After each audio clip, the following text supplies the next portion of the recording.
pčelice. Pčelice vrijedno nektar skupljaju.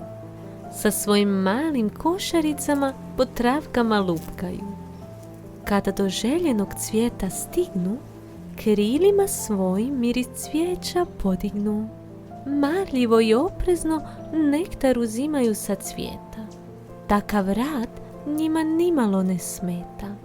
Navikle su pčelice da stalno rade, a kasnije se sa finim medom one zaslade. Ručice i obraščići od meda su puni, no ni jedna od njih se na to ne buni. Sretno i uz pjesmice i rad provode vrijeme. I tako sve do mraka, kad na odmor svaka od njih krene. Nektar fini polako u košnicu nose, od njega med rade, a kasnije nove cvjetove na livadi posade. Svaka pčela svoj zadatak rado radi i svaki dan sa drugim pčelicama sa medom i pričom se zasladi.